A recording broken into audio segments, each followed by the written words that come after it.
Capital Acts, Creative Discussions with your host, Stephen Moore. That's me.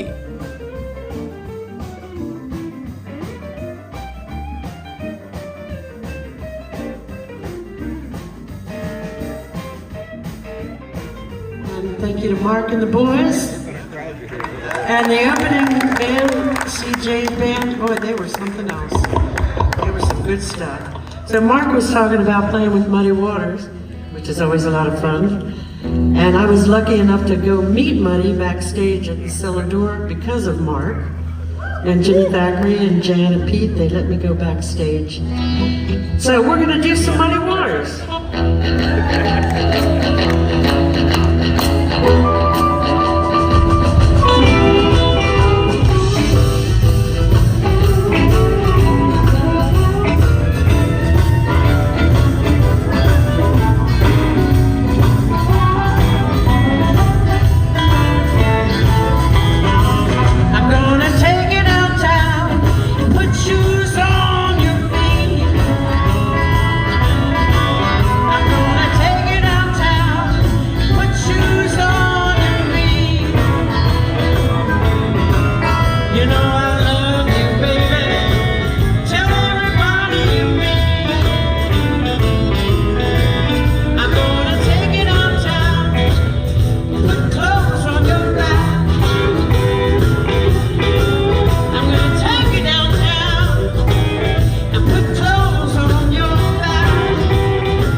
Okay, really happy. Thank you, Cathy Ponton King, for doing this podcast. You're one of my heroes. I'll tell you that right off the bat. You're one of my heroes. And I think a lot of people don't realize how long you've been playing, who you've been playing with. So tell me, Cathy, tell us a little bit about you. What are your favorite experiences? We're going to have a conversation with Cathy Ponton King. Thank you so much. Thank you. My roots are here. Growing up I was born in Washington, D.C., and my grandmother was from Ireland and had humongous fundraising Irish house parties in Hyattsville, where she was kind of the grande dame of the 40 or so Irish families that lived, if you could believe that, a lot. It was an enclave of Irish people. And from the time I was a toddler, I think my first memory, I was 5 years old, singing at these Irish house parties. And when I was 10, I got a guitar. And then as I got older, I started listening to the rock and the folk, the Joan Baez and Joni Mitchell. Stephen Stills was a favorite of mine. And then when I went to the University of Maryland, I started listening to blues because I just gravitated towards that as a beloved genre of music. And I got a job at a few Irish bars in town because my family's from Ireland and I knew all the Irish ballads. So part of me putting myself through the University of Maryland was playing at the Dubliner, was the main place where I played. And I started to mix a little bit of rock and some Bonnie Raitt songs and at my Irish pub gigs. So pretty soon I decided I was going to form an electric blues band, and I met the Nighthawks, who were instrumental in introducing me to Muddy Waters. So it all snowballed from there. So Muddy Waters was a main influence. Started playing his music. And you opened for Muddy Waters? No, I didn't. But I met him at the cellar door and hung out with him also at the mine shaft in Charlottesville. But I never got a chance to open for him, but I just seeped in his wisdom and his charisma, thanks to Mark Wenner and Jimmy Thackeray, who let me come backstage. I met Muddy on his 63rd birthday, and he had a case of Piper Heidsieck champagne and chicken livers. That's my famous story. And it was just a tremendous experience to sit at the knee of greatness. We have a photo we're going to show. Well, we'll show it now, of Muddy Water and his inscription to you. But but you glossed over the Dubliner. So get this. You were the first musician to play the Dubliner. I actually went and auditioned for them, and they were friends of my family. And what was really funny was my father was a great harmonica player. And when he was 10 years old, he won a contest for best harmonica player in Washington, D.C. And he was on the cover of the Washington Daily News, which was a tabloid at the time. 5 cents. And Johnny Paleo was the judge. Now, Johnny Paleo, we're going to have The a picture of Harmonicats. him, of the Harmonicats. I remember seeing him on Ed Sullivan. On Ed Sullivan Show. And so he was there auditioning at the Dubliner. To get your job, the right? same day I was auditioning. And my father was gobsmacked because, he knew Johnny Paleo from being a 10-year-old in the harmonica contest. Who was from D.C. He's a D.C. I know. DC And I artist. found out about that from your book. And So I found out about all the things that Cathy had done in her life. I mean, we got 50 people that are real blues major folks that you've played with or opened for. We're going to go through these lists. Okay, well, I assume that the first instrument that you played was probably the harmonica, right? Well, what was funny was my grandfather, Roy Ponton, and my grandmother, Anita Ponton, lived on Connecticut Avenue in this huge high-rise called the Essex. Oh, yeah. And we used to go visit Grandpa, and he was a great harmonica player, and he taught me how to play a song called Red Wing, which was about an airplane in World War II. And Don't really know it. yeah, and the Old Gray Mare. And I think I was I know that one. 4 or 5 years old. Uh-huh. And my father was a great harmonica player, as I just said, but it wasn't until I was 10 years old that I deeply went crazy about I had to have a guitar. So I got my first guitar when I was 10. Where'd you get it? Actually, in the back of a comic book. I had to sell greeting cards door to door and then send in a coupon. They sent me a plastic guitar in the mail, and the strings had action like that, and my fingers were all bloody from trying to play with. Bloody. My parents, pushing down Blood on on the tracks. on that. I know. But my parents were kind enough to constantly, they continually bought me guitars over the years for like when I was in 8th grade and graduation from St. Jerome's in Hyattsville. Okay, the Sarah Vaughan moment you share. When I was researching for the book, your story, you've got hundreds of moments like this. It's I was blessed really with that. amazing. And that Yes. when you became, a semi or pro musician, Mm-hmm. you're playing all the time.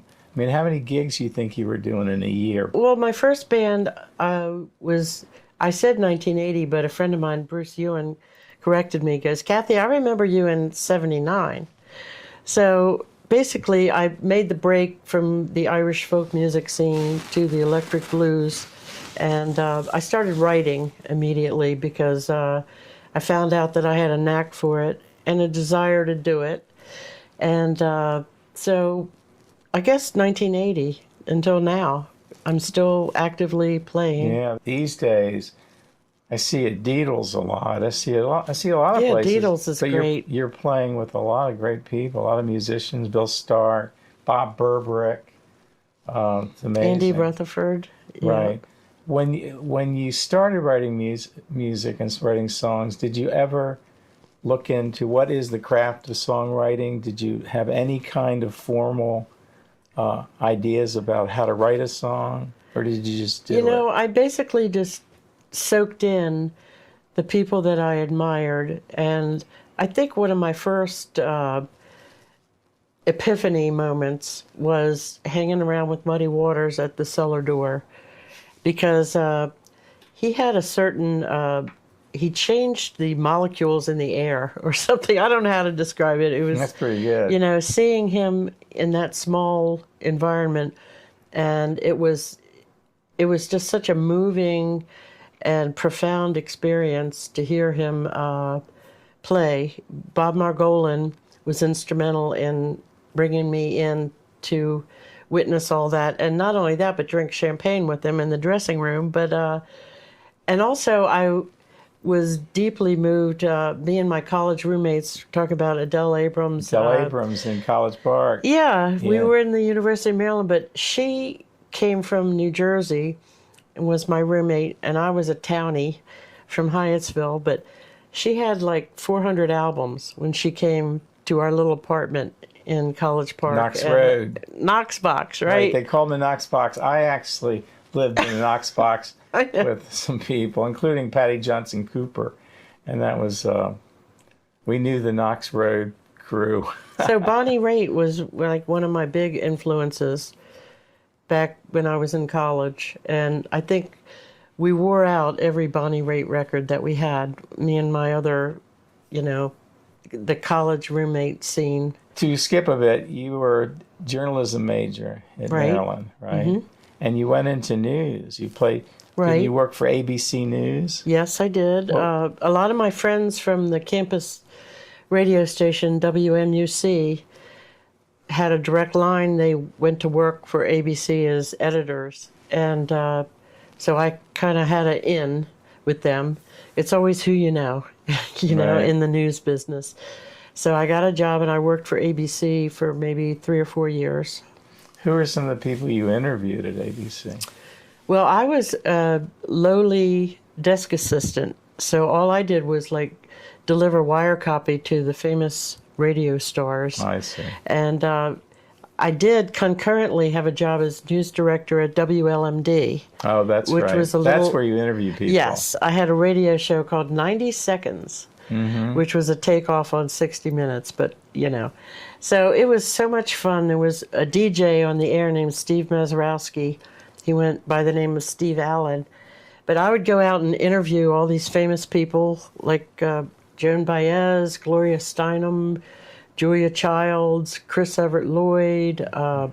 One of my most favorite interviews with Father Guido Sarducci Oh, yeah. from Saturday Night Live. Don Novello. Novello, right. Yes. So Steve was brilliant. I would do my little report, which was 90 seconds long, and then he'd follow it with a song that had to do with what my verbal I see. exchange with the person. So at that point, I had also started a blues band. So I was working almost 24/7.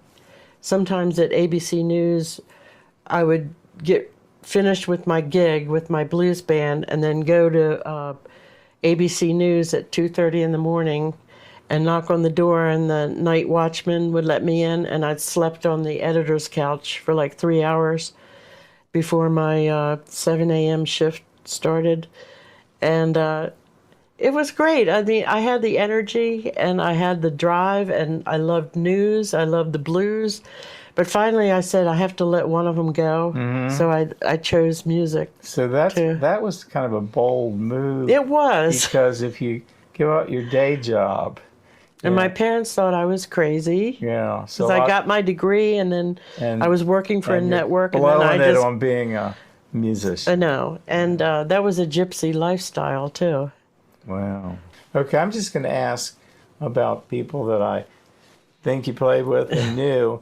Bo Diddley lived here. He wasn't born here, but he lived here. And you mentioned Chuck Levin. Chuck Levin was delivering stuff to Bo Diddley's studio when he was really playing. So I think it was off of Rhode Island Avenue. did you play with DC. him or open for him? Yes, at the fantastic 8x10 in Baltimore, which I'm sorry to say, I heard they just closed in 2026. But 8x10 was great. I opened for C.J. Chenier and did some memorable gigs with Albert Collins and also Paul Barrere.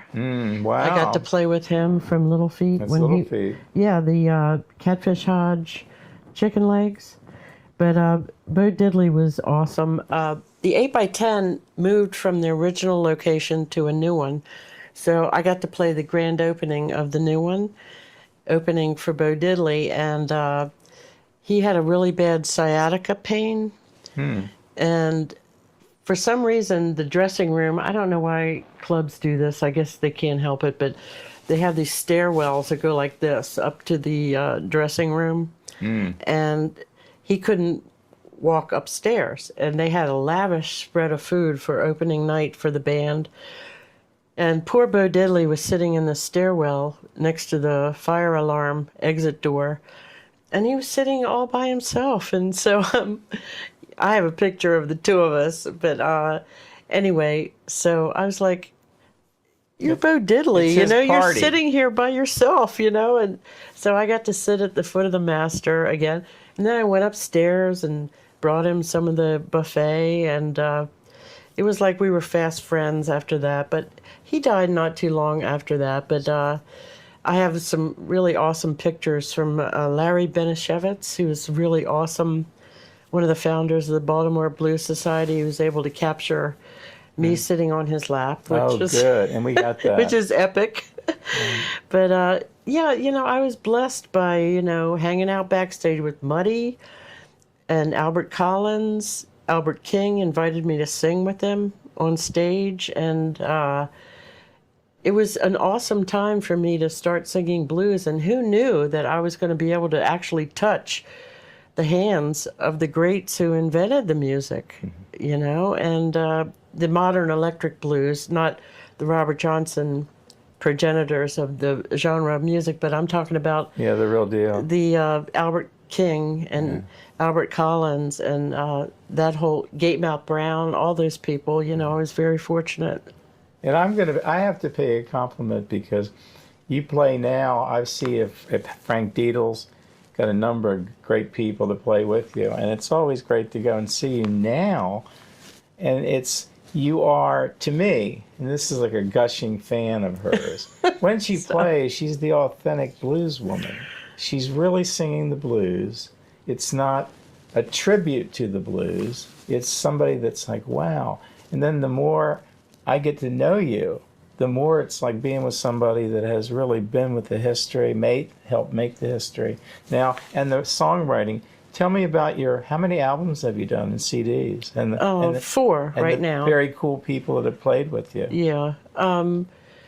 I have to give a lot of tribute to Jimmy Thackeray because he had left the Nighthawks and he was thinking of something new for his next project, and he had a band called the Assassins with Tommy Lepson, who I love dearly. He plays on my first album with me. Tommy Lepson is just He is. He's a god around he here. is really.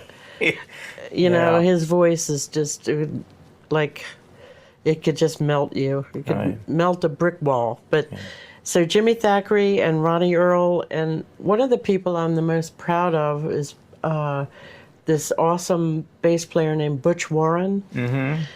And he played with Thelonious Monk and Miles Davis. And Freddie Hubbard, Grant Green. My drummer, Antoine Cifuentes, he and Bob Burbrick both play with me on different gigs currently. But Antoine befriended Butch because he discovered him playing at a place in D.C., Columbia Station, which was iconic 18th Street bar. And Butch had a bass that was kind of falling apart, and he was kind of like on the outs with his housing, etc. So Antoine befriended him and was able to get him like back royalties that he was due, and he brought him to the studio when I was working on my third album, The Crux. The Crux. So Butch plays on 3 songs with the great Ronnie Earl, who is one of my guitar gods, who played with Roomful of Blues for many years. Yeah. I'd really suggest to pick up her CDs because they're just really good. Thank you. Okay, well, one of the cool things about you is your association with Bobby Parker. Now, Bobby Parker wasn't a native Washingtonian, but he ended up living here. In '61, he wrote Watch This Step. Watch Your Step. Watch Your Step. And it had a riff. Bum bum ba da ba bum bum ba dum bum bum ba da ba bum bum ba dum. And in early Beatle days, John Lennon took that riff and he made it the basis of I Feel Fine. Boom. Dun dun dun la dun da dum bum bum ba da ba ba dum. And he took it off of Bobby Parker. And Bobby Parker didn't get any credit until John Lennon mentioned in a late taped interview that he basically took the song from this Bobby Parker, and it was "I Feel Fine," and that went out, and then Bobby Parker was given a lot of attention because he's the guy that kind of played that. Well, you not only knew him, you played with him. Tell us about Bobby Parker. We became friends. There was this really great little room across from the Marriott Wardman on Connecticut Avenue called City Blues. And I really had a great run there. I had a great band at the time with Bill Starks and Mike Lesson on guitar and other people playing bass and drums that were a revolving cast of characters. And Ratso used to come and sit in once in a while on guitar, but it was a really small club, and it had world-class dining, like Michelin star dining. It was just so awesome. And here comes Bobby Parker walking in the door, and my mind was blown. And not only that, but then he took the guitar from Mike Lesson and played with me. And so I was over the moon, thrilled because of his skill, what a giant of the blues he was with the blues guitar. So that's when we met. And then later on, one of my family members bought the Bethesda Blues and Jazz, the 500-seat Art Deco theater. So they asked me, it was my birthday, October 5th, I think it was 2013, who I would like to do the gig with. So I said, it's got to be Bobby Parker. So we had a great set, trading sets together that night. And unfortunately, he died like 3 weeks later.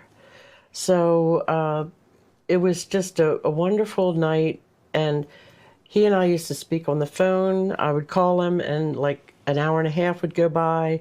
He loved me because I was soaking in all his wisdom and knowledge and all the trials and tribulations which it takes to be a musician. What's the single greatest thing you ever saw in terms of performing arts? Doesn't have to be the best thing, but the thing that is your favorite. So, what of all the things you've seen, what's your favorite thing?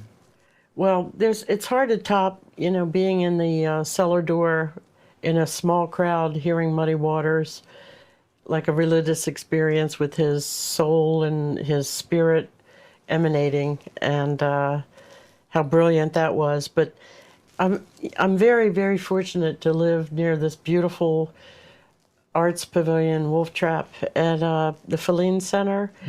And there was this concert that is indelibly imprinted in my musical memory of Levon Helm, and it was shortly before he passed away with cancer, but he had this gorgeous band, including his daughter, Amy Helm, and John Hyatt was the opening act. And at the end of the show, John Hyatt came out and did I Shall Be Released, the Bob Dylan song, with Levon's band, and it was just I'll never forget, it was just a beautiful summer night.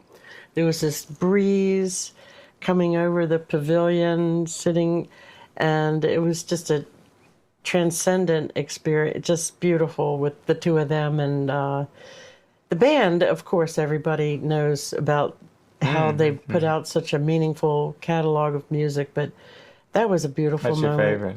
Yeah. Speaking of favorites, your husband's upstairs. We tried to get him down here. He's a fascinating guy. Tell us about Jeff.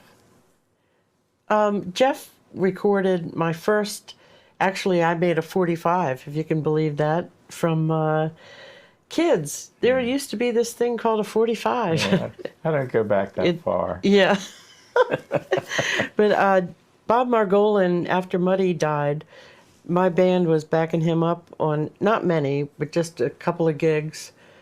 We played a couple of places on the East Coast. One of them was in New Jersey.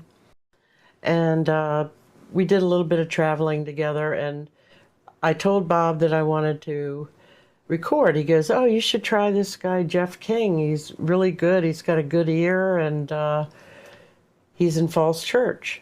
So anyway, I called Jeff King, who I didn't know, and scheduled a recording session, and the rest is history. I just recorded a few songs, and then it didn't work out with the original band, so Bob came in and played guitar my second recording session, and we actually have a 45 of 3 songs that I wrote. And so that's where I met Jeff, and then eventually I just kept coming over to his recording studio, and then we became closer and closer and started dating, and then next thing you know, it was wedding bells. Mm-hmm. That's nice. What I would like to invite everybody to do is to go see you play live now. At Hank Diddles is where I've seen you recently a couple times. Great place. I really hope that place continues to do very well. So, and one of the people that you play with is Bob Berbrick, who's one of my favorite. He's my favorite guy, he's a musician. He is. He played in the Hangman, Rosin Mountain Boys with Grin, and he sings "I Love My Whiskey." Right. That's a good thing. It's a good slow blues. So tell me about playing with him and what you're doing now. Bob has been in my different bands for many years now, and so is Andy Rutherford on guitar. So they're like a really good core. I have a lot of great keyboard players too, and bass players like Sam Goodall, and coming up I have John Preverty, who played with Danny Gatton for like 20 years. He's a mind-blowingly great bassist.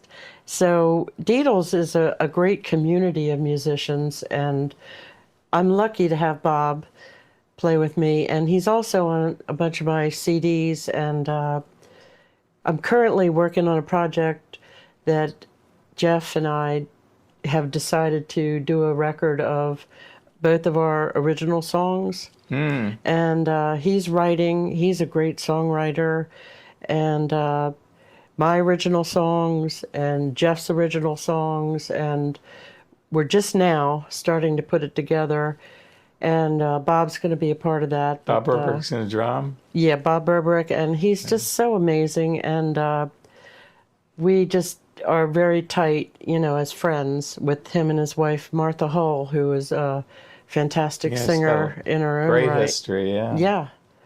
So it's always a pleasure to play at Diddles. It's such a community feeling of people. So hats off to them for what they're doing.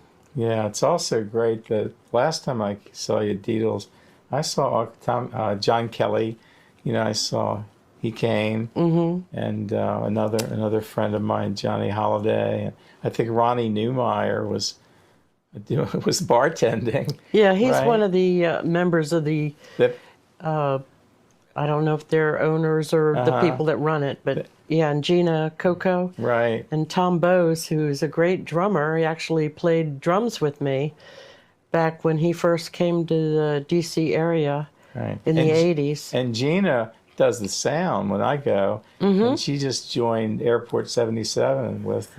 yeah, that's what I mean. It's just like a whole community cool. of somebody plays with 6 degrees of separation kind of thing. It's real.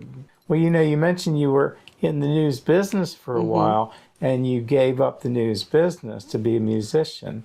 But I think there's a lot of musicians that you know and play with that were in the news business too. Like, exactly. Who are some of those? Well, at one point, one of my major gigs was I played once a month at this great Irish bar called Flanagan's on Cordell Avenue, which actually used to be the Psychedelic. Right. The iconic. I played a band gig there rock, too. Yeah, I mean, Root Boy Slim and Danny Gatton and all these very famous people played there. And after the Psychedelic closed, it became Flanagan's. And, the Irish bars are in my blood because of the Dubliner and my Irish heritage. But I brought my blues band in there, and Bill Starks was working for WRC, and so was Antoine Sanfuentes. Bill Starks who on the plays keyboard is just drums. fascinating. Is amazing. Yeah, he is. And he's been playing with me again, too, which is nice. But Antoine worked for NBC and CNN. And also, there's very famous people like John Prine, had his degree in journalism. See, I didn't know that. But he became a mailman. He was very famous. Supposedly, he wrote "Hello" in there, when he was a mailman. And he you heard it here. was propelled to fame when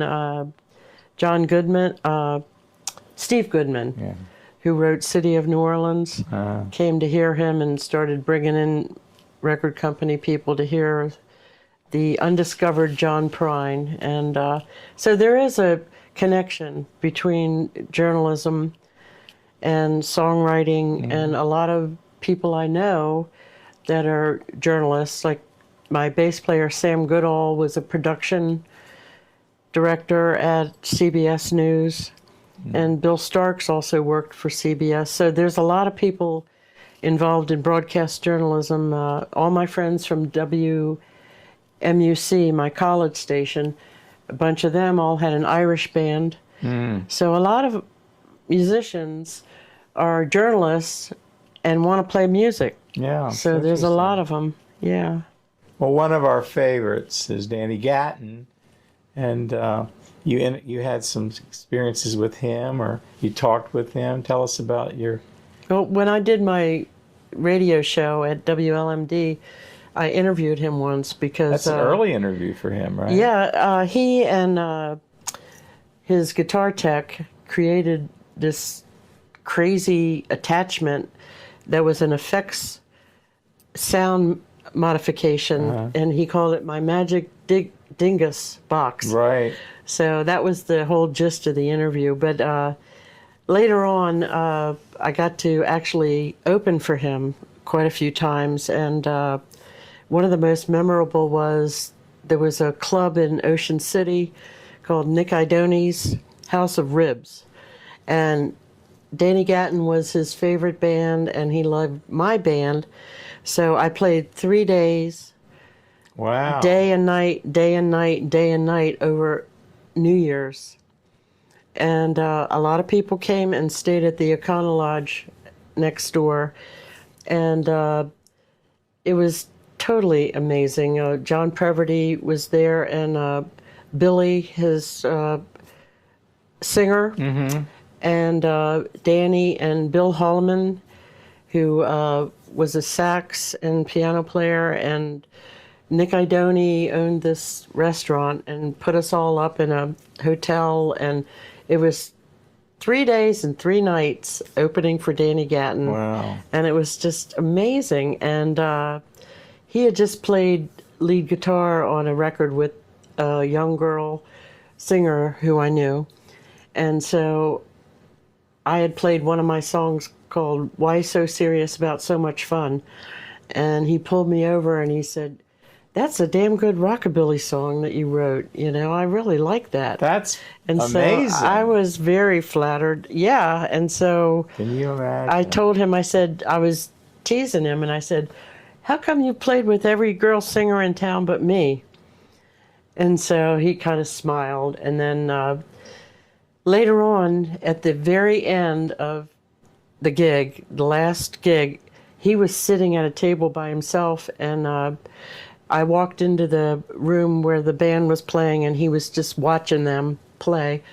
And I stood at the door, and I saw him by himself, and he waved me over, and he goes, "Hey, you know what you said about," he goes, "Why don't you book something in the studio? I'll come in and play with you." And I was like, what? Mind blown. God. But anyway, that was January, but he was gone by October. Oh, my goodness. So talk about carpe diem. That, something I should have booked right away, but God bless him, Yeah. He was gone by, October 4th of that year, the same year. But it was just a total thrill because everybody knew you were in the presence of greatness. Wow. Well, thank you so much for doing Thank this. you. And it's just a really it's a pleasure for all of us to meet you and get to know you better Thank you. and go see you. What's on your horizon now for the next year? 2026, Jeff and I are going to be writing and putting a new album. This will be different because, when I first started, I was using my club band and like luminaries like Ronnie Earl and Butch Warren and Jimmy Thackeray and a lot of people that were playing in clubs with me. But this one's going to be more my home, because Jeff is one of the best songwriters I know. And he first recorded me with my first recording. So I'm looking forward to that. And it's going to be a long slog, but any work of art is, right? Yes. So that's what my plans are, is to work on that. And Great. haven't picked out a title yet, but so far we're moving right along. We've got 3 songs, and I've got a whole folder full of songs that I hope to bring to life. Okay, well, I just want to thank you so All right, much thank for doing you. this. I'm even Yeah. bigger fan now. Well, thank you for all your book writing and That's including me in your podcast. Thank you. Look out, baby, I'm going on down the line. Well, I felt so good, I felt so doggone fine. Look out, baby, something's gotta come my way. Look out, baby, something's gotta come my way. Down so long, something's gotta happen someday. Look out, baby, look out. Look out, baby, look out. Look out, baby, look out. Look out, baby, look out. Just look out, baby, I'm going down tonight.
Give it up for Bill Starr.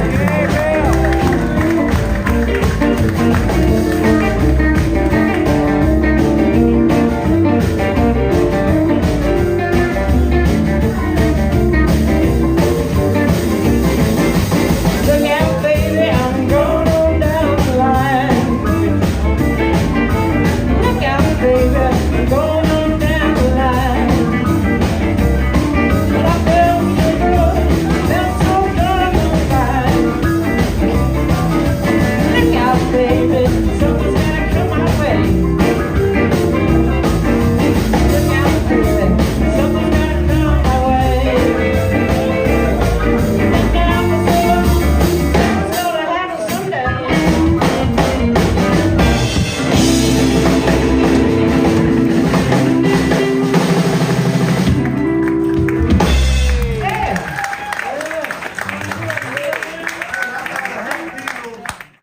And now the After Dark Fund. It's a charitable organization that helps musicians when life hits hard, medical bills, emergencies, and those unexpected setbacks. If you can support the After Dark Fund, please do. And thank you. This podcast grows out of my book, Capital Acts, where these conversations began on the page long before they became episodes. If you want the full picture and more of the stories behind the stories, Capital Acts, Washington, D.C. Performing Arts is the book where it all starts.